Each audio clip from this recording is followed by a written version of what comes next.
Is your practice tired of wrestling with insurance denials, deciphering EOBs, and watching your revenue slip through the cracks? You are not alone. Welcome to The Claim Game, the podcast designed to cut through the confusion and provide you with the best practices for revenue cycle management success. We are Jeremy and Catherine Zug, and we've been with people just like you in the trenches. Each week, we'll break down complex billing processes, share real-world solutions from practices like yours, and ask questions of the game makers and changers of healthcare so you can take control of your revenue.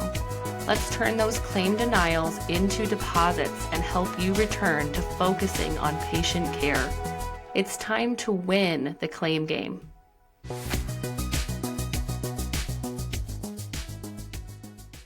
Hi there. Occasionally on the podcast, we have the chance to interview really special people that change how healthcare works, people who make the way that healthcare works. And we take a strategic pause to talk to these people about their ways of thinking, how they're adapting to a changing healthcare landscape, and what they are thinking they will do in the future. And today we have the pleasure of interviewing Dr. Jeremy Friese, who is an absolute game changer. He's a man who would describe himself as a recovering Mayo Clinic physician. Jeremy is the founder and CEO of Humata Health, where he's using AI to finally fix the broken fax machine of healthcare. Before Humata, he was a serial entrepreneur and spent nearly 2 decades at the Mayo Clinic as an interventional radiologist and executive leader. He holds an MD from Mayo and an MBA from Harvard, giving him a really unique view of the system from both the clinical and business side of things. And today we're diving into how AI is actually reducing burnout and why the future of healthcare, and particularly prior authorization, depends on making administrative friction a thing of the past. Dr. Friese, welcome to the show. So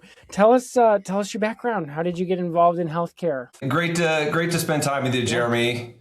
It's always dangerous when you have this many Jeremys on a call. It doesn't happen very often. No, it doesn't. I grew up on a farm in South Dakota, and no doctors in my family. And so I went to undergrad to the academic powerhouse of the University of South Dakota to take over the family businesses. And what happened in my life is my mom was diagnosed with advanced breast cancer when I was an undergrad. And that was my first exposure to healthcare. And unfortunately, I say that I watched her die at the hands of our healthcare system. Despite having great doctors and great nurses, it was not a wonderful experience, and it didn't have a great outcome. But it did light a fire in me to help not only help patients, but try to help patients at scale. And so that was the impetus for me. I was, again, because nobody was in healthcare in my family, silly enough to think I had to go to medical school to jump in and try to solve the systemic aspects of the problem of healthcare. And so had the great pleasure of going to Mayo Medical School at the Mayo Clinic, and then spent 20 years there. And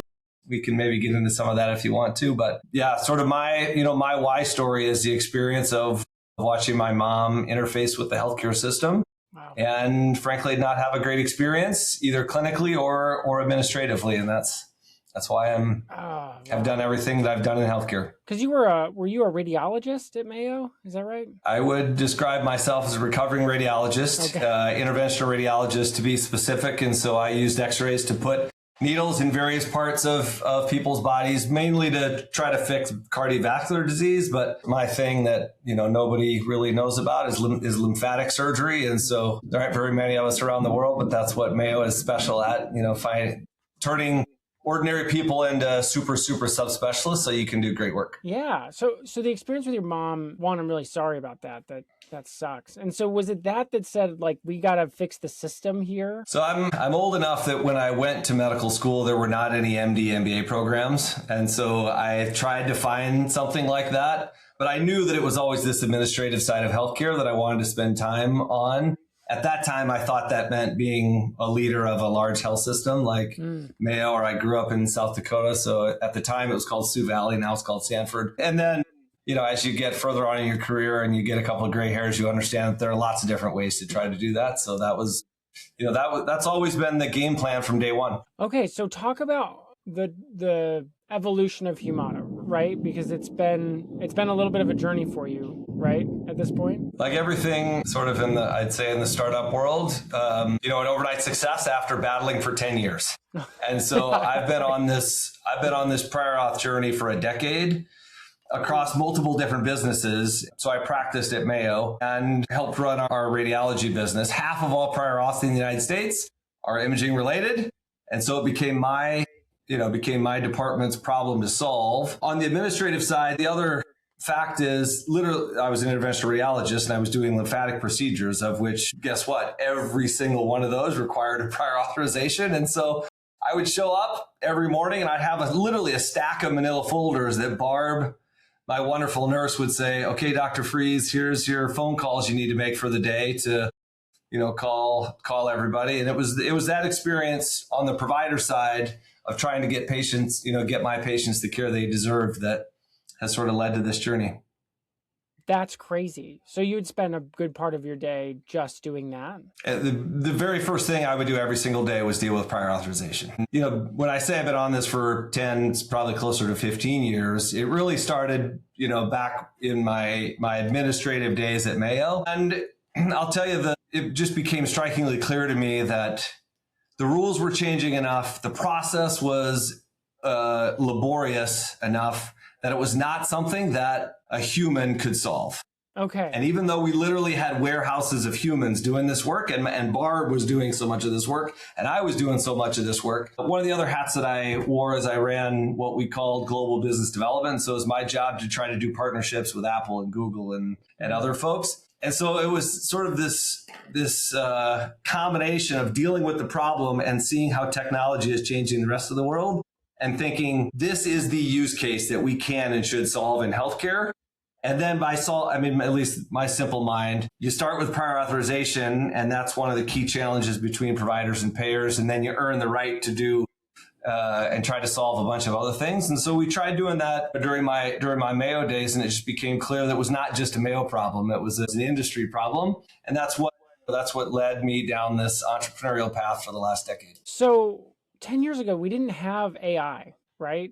So how were you trying to solve? I know that maybe this is a little far afield, perhaps, but how in the world did you try to solve prior authorization 10 years ago without the advent of AI? I would say it a little bit differently. Okay. So we did have AI. We just didn't have it in the same form that we have today. And part of the reason that, it's an overnight success after a decade is because the AI today can do things that we couldn't even, 5 years ago, definitely not 10 years ago. And so there were pieces of the puzzle that could be solved with advanced technology 5+ years ago. And that was where we started. And it really comes back to, is an auth needed? What's the right information you have to submit? And then how do you keep track of the answer after the case? It's the same problem. You just deploy software differently to each of these problems today than what we were trying to do back then. Right.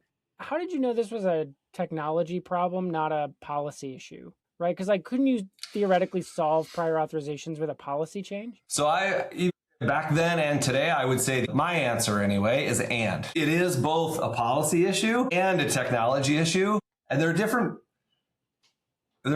different pieces of the puzzle that each of them can attack. And so specifically on policy absolutely can have an impact on transparency, on interoperability and pipes. And those are the really key areas where regulation and policy can have an impact. And even with all of that stuff, you still need technology, as we like to say, on both sides of the fax machine, on the provider side and on the payer side, to solve the work that needs to be done. Because even when you have transparency and legitimate pipes, you still have a lot of work that needs to be done just on the provider side and just on the payer side. And so, I guess my answer, Jeremy, is you really need both. And so to think back then, the reason that I have always believed technology first is the solution here is because there frankly wasn't a policy appetite to do anything around prior auth. Oh, that's very interesting. Talk more about that. 5 to 10 years ago. Yeah. Well, it wasn't I'll tell you, when I was raising capital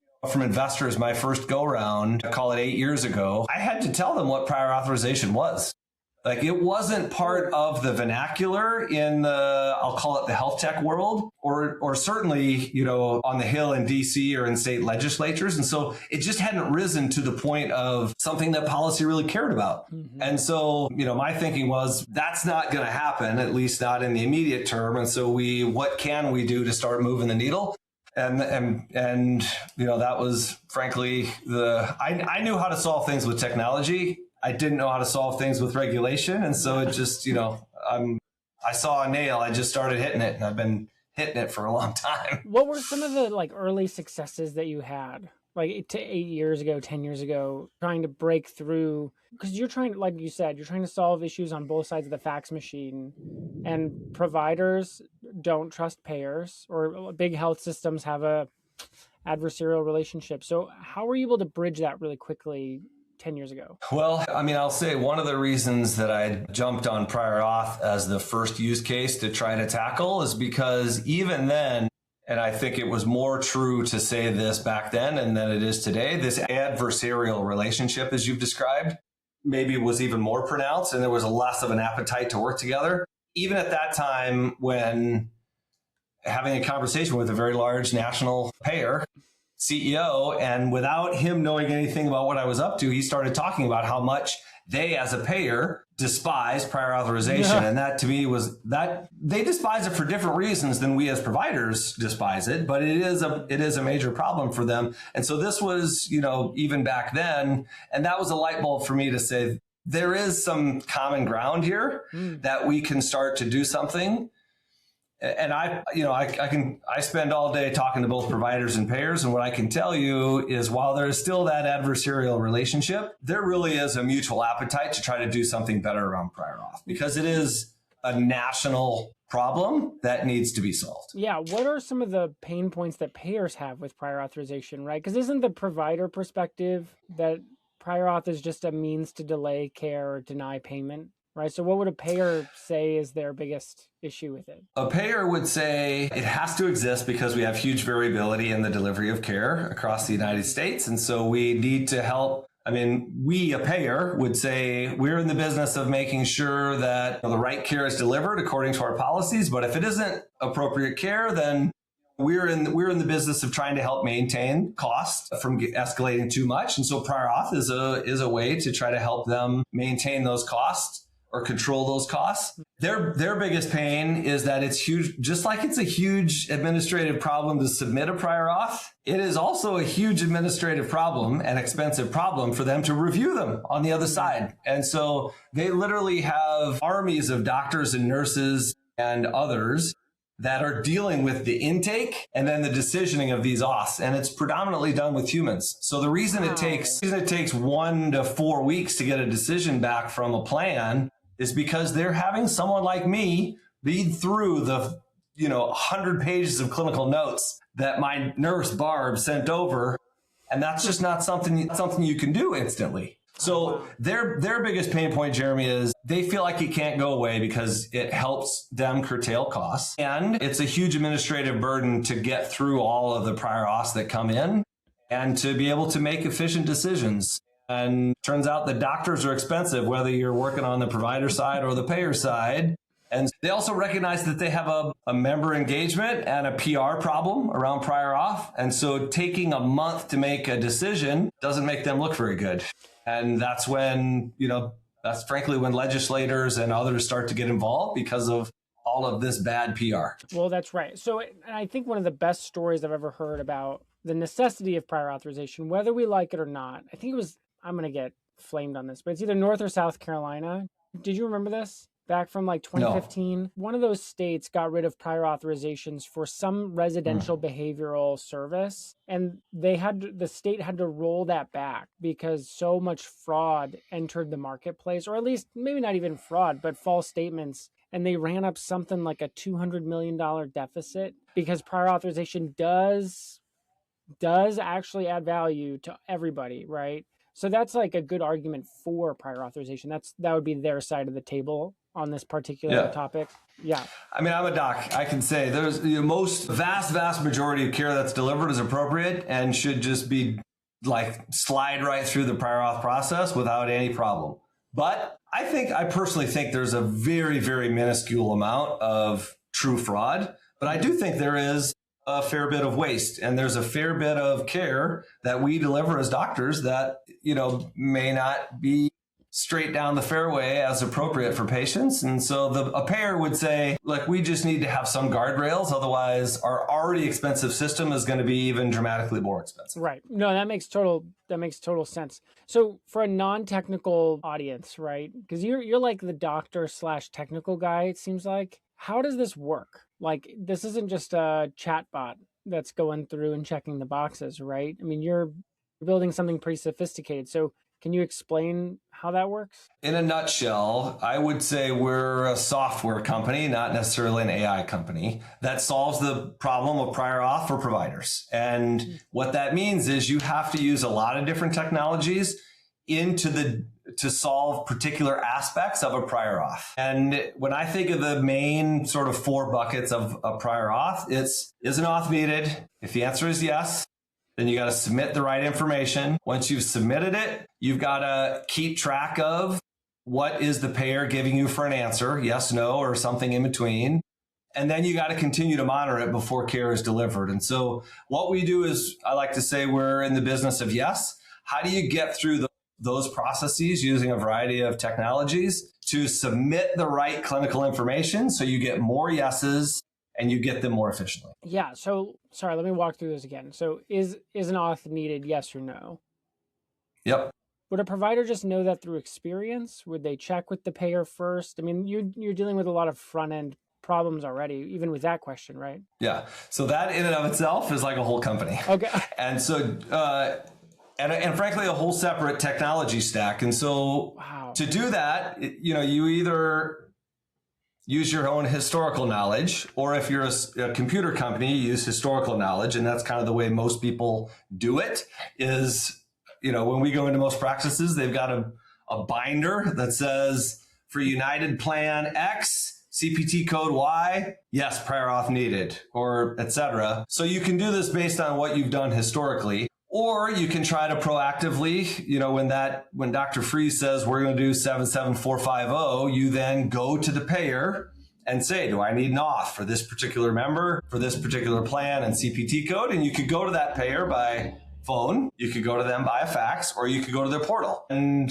that's kind of the way that it's done in a non-technology world. What we do is we've built that connectivity with the different payers and delegated entities so that our computers can ask their computers in real time. And what that means is instead of getting on a phone or scraping through a portal, we can tell you, turns out between 20 and 40% of the time, us as providers are submitting an auth and waiting for an answer that we don't even need to submit. And that's an enormous amount of work. That's also work that we're sending over to the payer where they're then having to review something and say, sorry, you don't even need an auth.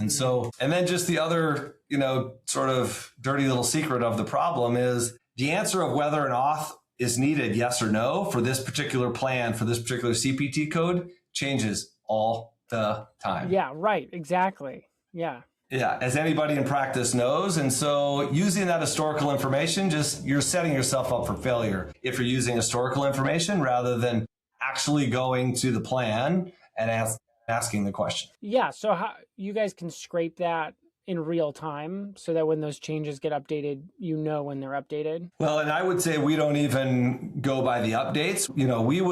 We would go to whoever your insurer is with our software and say, does Jeremy need a prior auth to do a knee arthroscopy? And they would come back and say, yes, he does, or no, he doesn't. And then we would document that in the medical record. Because this is a really important point. A lot of the time, you then go on to get that knee arthroscopy and it gets denied. It says, well, you didn't have the prior auth right, or you didn't do it, or you didn't do it wrong, or something. And so to have that proof documented in the EMR is kind of a big deal. And so you can go back and appeal the denial. Because we've captured, and it's not, we've captured a screenshot of whatever the payer has said, or the direct information that the payer came back with. The problem with picking up the phone and calling somebody is is that like you could say, oh, we called and talked to Sally at 11:02 on, Monday, whatever. Does that actually work to get a claims denial overturned? Not really. No. And so by having the actual API connectivity or screenshot that you can show as proof actually can serve as the proof to get those things overturned. So I imagine, but isn't there a friction there then with the payer? Or does the payer say, there's a little bit of a hole here, we got to fix that hole? Turns out this comes back to the sort of provider payer, benefit side. Those are 40%, like let's just say the number is 40%. That's a whole lot of prior auths that are either coming in as a phone call or a fax or something that a doctor or nurse or somebody has to look at on the payer side and say, wait a minute, you guys, we don't even need a prior auth. So they're spending money on stuff that is of no value because they're doing work on something that doesn't even need an auth. And so it actually is beneficial for both sides of the fax machine to have software on one or the other side. And so one of the things that people in the industry talk about right now is this AI arms race, like AI on the provider side, fighting AI on the payer side. It turns out in prior auth, the opposite is true. The other side is actually benefiting by the counterparty having advanced technology. Wow. And this is a perfect example of if provider has AI, the payer is actually saving money as well and getting an efficiency boost. The same thing is true if payer has AI, with the key point to note here. If the payer's AI is helping say yes faster, that's good for providers and patients. For sure. That's a huge positive. There are, claims of payers using AI to deny care. I haven't seen that. If that is true, that would be horrible. As long as the AI on the payer side is being used to approve care and do it fast and efficient, that is very beneficial to doctors and their patients. Yeah, that's right. And I think what you're referencing are the KFF articles where, we won't name any companies, but companies that are contracted to adjust prior authorization parameters to alter provider behavior, right? So that's where a lot of that comes from, I think. And it's very interesting. So, sorry, step one is a prior authorization needed, yes or no? That's like a whole ball of wax. And then you said the second step is if the answer is no, provide the service. If the answer is yes, then you have to gather the necessary information out of your EMR. So Jeremy, not everybody's using the same EMR, right? So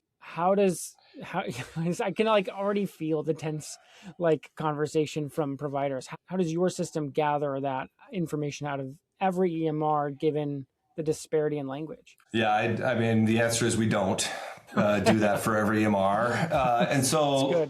That's good. But you got to start somewhere, and so we start with the big EMRs and hit the Pareto principle of practices. The unfortunate fact is that means that we're not able to work with small individual practices at this point because it is difficult. There's real work to connect into these different EMRs, especially the smaller ones. To really do this second part of the puzzle well, one of two things can happen. Either you got to be connected in the EMR, as we've talked about, or you can have a non-integrated version where the human still has to pull the information out of the EMR and then put it in a platform like ours to understand so that you can do the submission.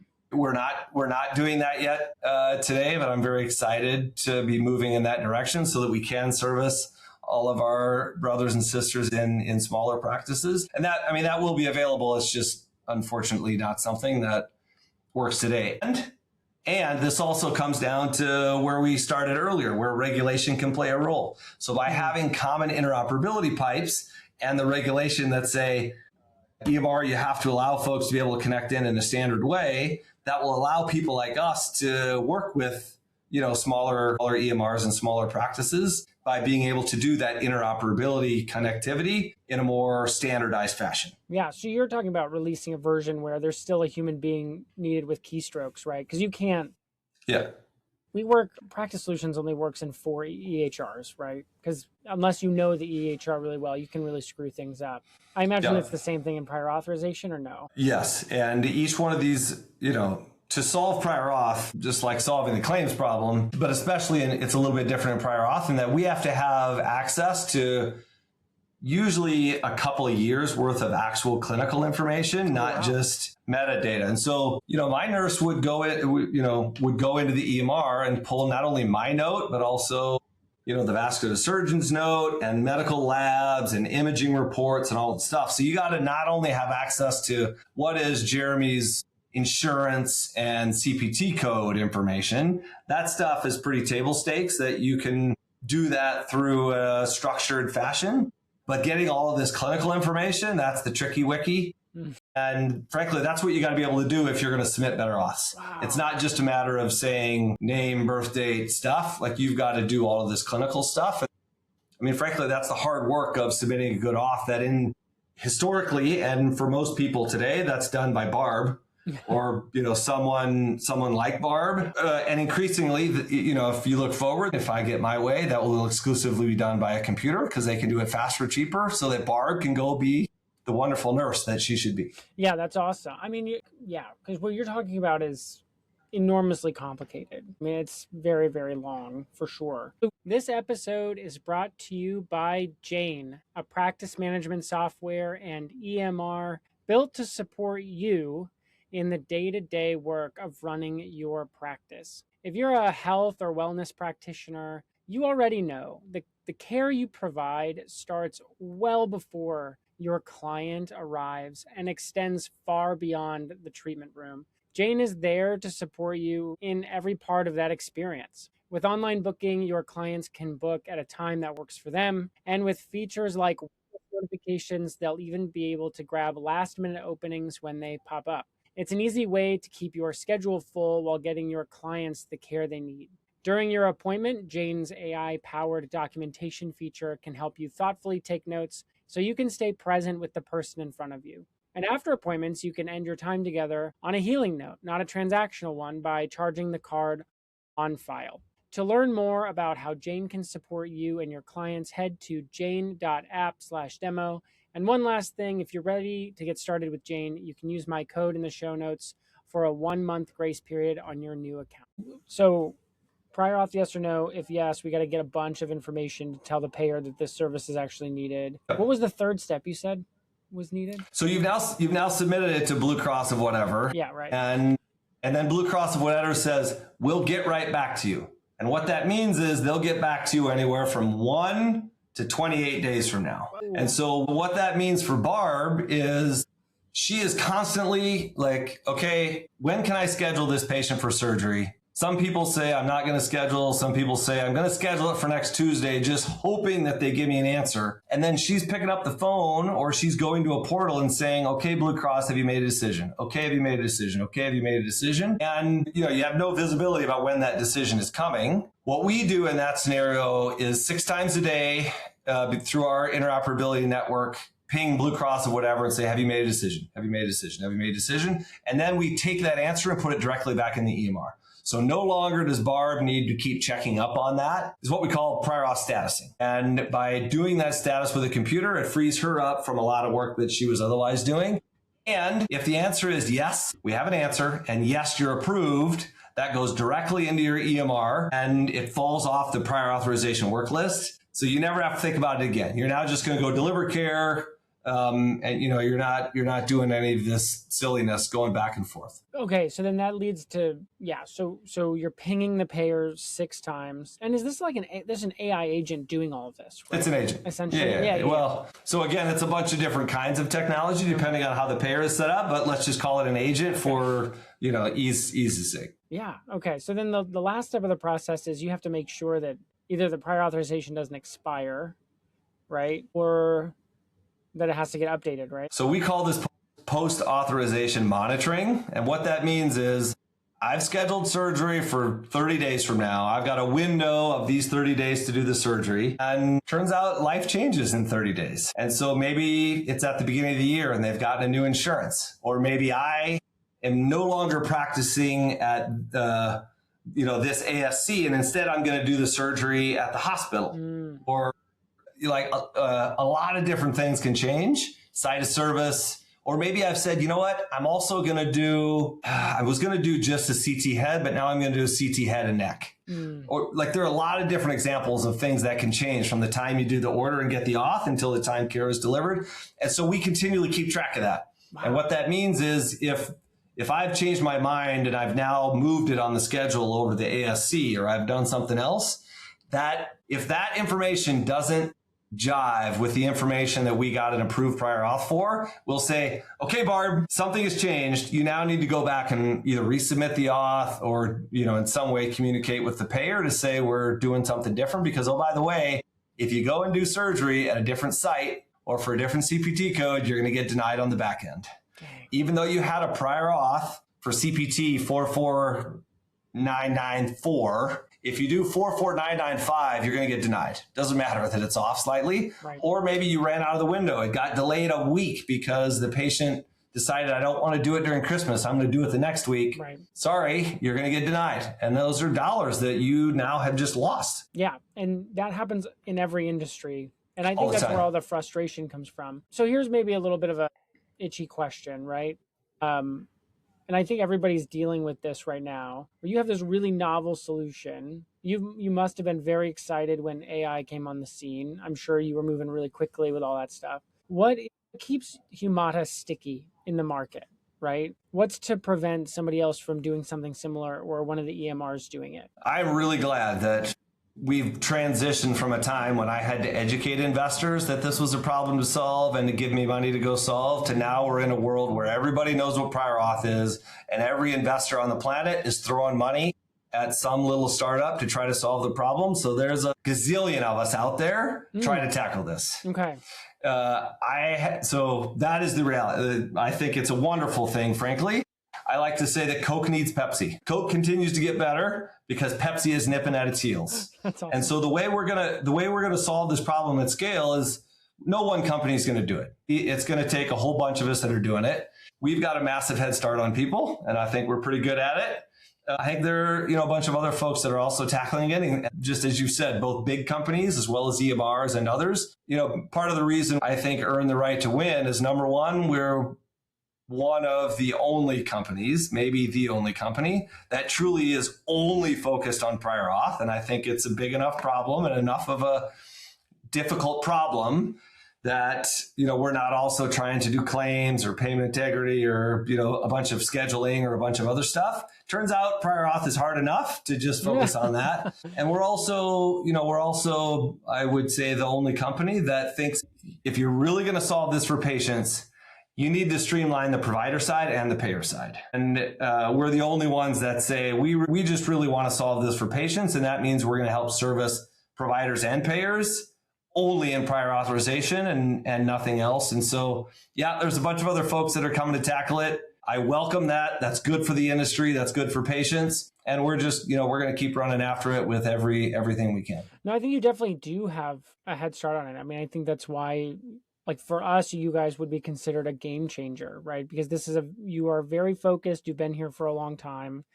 Those are great arguments for sure. And it wouldn't be that big of a step for you all to start thinking about like scheduling, for example. Like, is that a big leap or no? Like once you get a prior authorization approved, putting that on a schedule that you can also see in an EMR, or am I totally missing the mark on that? Well, I alluded to this earlier. I mean, if I look back at the first deck when I was raising money, it was like it's a silly pyramid, and the peak of the pyramid is prior auth or maybe it was the foundation. I don't know. But by solving prior auth and having the connectivity between providers and payers to do it and be connected in the EMR, it earns you the right to be connected into front, middle, and back end of rev cycle, as well as all of the other patient engagement stuff. It turns out that prior auth is hard enough. It's taken us a long time, and there's still a lot more to do here. And so my approach is we're going to continue to be laser focused on prior auth. And I want to partner with everybody else in the rev cycle ecosystem to say, you continue to be the world's best scheduling solution. And let's figure out how to work together so that we can embed prior auth and connect it to scheduling and or whatever the other use case in the rev cycle or engagement would be. Yeah, because what I don't think a lot of people know, or maybe they know it intuitively, but what they don't realize is that prior authorization, if you're in all of healthcare delivery, is the bottleneck. Like it is the limiting factor in the system, right? If we could identify one, that's what you would say. Is that right? We didn't talk about this before, but I appreciate the plug. So I personally think about it like an hourglass, Okay. Those old fashioned hourglasses with prior auth is the thing in the middle, and you've got intake and you've got sort of all the billing and the claim stuff on the back end. You don't get to do the bottom of the hourglass. You don't get to do claims right unless you get the middle part right. And frankly, if you don't get the middle part right, and you're paying attention, you actually don't even get to deliver care and move on to that next stage. The other important point here is that 20%, if you look across healthcare, about 20% of claims by a dollar perspective flow through prior auth. That's so many. So the stuff, the high dollar stuff and the high value stuff run through prior auth. And so you got to get prior auth right in order to get the biggest bang for your buck that you deliver. And it's really frustrating. I mean, that's why a lot of people are frustrated about it. So it's sort of like, if you wanted to use a different analogy, it'd be like merging in traffic, right? I mean, you're backed up for miles because the whole highway went down to one lane, right? And you're trying to shove all of commerce through this one lane. Unfortunately, this one lane thing is responsible for a lot of shenanigans. So how much with what you're building, are you trying to obsolete, you said Barb needs to be a good nurse, right? But are you trying to obsolete some administrative roles within payer and provider with what you're trying to do? I mean, I think about it through the clinician's perspective, and I don't want them to have to deal with this problem to just be able to go take care of patients. I do think there will always be a percentage of prior auths that require a human to both submit and make a decision. I have no belief that our computers are going to get rid of rev cycle experts. Like they're still going to be needed for stuff. Are we going to need fewer prior auth specialists to do submissions and fewer prior auth specialists to make decisions? Yes. I do think that would be better for patients. Yeah. Because people are, in the process are slowing it down. And if we're, really doing it through the lens of how can we make this better for patients and make the process that much more efficient, I think we're going to need fewer people on both the provider side and payer side. Yeah, you and I are on the same side of the table as that. There was a study done a couple of years ago that said we waste something like, again, I should have the source for this stuff when I say it, but we'll put it in the show notes. Something like $960 billion of provider time is wasted on prior authorization or billing and insurance related costs. And $960 billion, if a truck showed up to your office with $960 billion in cash, it'd probably cover the building you're sitting in. I think a lot of people would be better off if we didn't have to spend that money. Yeah. I mean, you just talked about it. You had a stack that you had to then call the insurance company on, and that doesn't make any sense. Like you didn't go to school for that. So yeah, it makes total sense. So you think there's some percentage of human touch needed still, even with the advent of AI and how that's maturing? My crystal ball is no more valuable than anybody else's crystal ball, but my crystal ball would say, I think in the not too distant future, and I'm going to say 5 years or less, 90% of prior auth submissions are going to be done by a computer and a computer only. That's great. I mean, that's great. And 10-ish, let's call it something between 5 and 20 are going to need a human to lay eyes on it. And why is that? Why do you think a human would still need to lay eyes on that many? Just because of complexity or technology fails and that kind of thing? A lot. Complexity. So here's the other piece of the puzzle. Anybody that's been in the prior auth game understands what a medical policy looks like. So this medical policy, for those that are not prior auth people, is a PDF document, call it 20-page document that a plan puts out that says, if we're going to approve this drug for Sally, you have to meet this medical policy. And literally, again, 20 pages plus of if then, you got to prove that you have diabetes for this long, you've tried conservative therapy for this long, et cetera, et cetera. Not all of these things are black and white. Not all of these questions are black and white. The practice of medicine is a gray zone, ladies and gentlemen. Medical policies include a fair bit of gray zone. And so it will require a human to interpret the gray zone, and computers are going to get better and better at interpreting gray zone, but there will always be some, because they're again continue to change and medical policies are not perfect. So there will always be a component of these things that are frankly just going to require a human. And there's always going to be new drugs coming out, and there's I can't imagine a world where this is 100% done by a computer if we're going to do it optimally. I really appreciate the clarity there, Jeremy, because I think we've known that for a long time, but trying to convince providers that that's the reality is really, really tough. So switching gears to policy, there's a new CMS rule, CMS 0057, that is restricting payers to make decisions faster and explain denials quicker and that kind of thing. And so you have a regulatory situation, right? Is that a regulatory tailwind, you think, for Humata and what you're trying to accomplish? I think about it through a couple of lenses. The first is any attention on prior auth to move it forward, I think I would view as a tailwind. And so from a macro perspective, I would say that. Number two, it actually does move the ball forward from a what needs to happen standpoint to actually solve the problem. And so by having, I'm going to call it more standardized pipes and a more standardized way to get information from, A to B and what information you need to get from A to B. And then also, as you said, Jeremy, some kind of requirement on how soon you have to turn around and answer. That is hugely positive for patients, and it puts more attention on the work that we do. And so again, strong belief that the pipe part of it and the rules part of it are really important factors to move the whole industry forward. You still need technology on both sides because there's still a whole bunch of work that needs to be done on both sides to really get the prior auth done. And I imagine having a 10-year head start on the payers, right? Because if you have this CMS rule that's dictating payers move faster, payers and health systems are likely not going to build out their own technology, right? You have a 10-year head start. That's kind of a long head start. Most providers are not able to put the resources to try to solve, I would say, some of the prior auth problem themselves. And so they're today predominantly looking for partners like us to help solve. On the payer side, they do have more resources.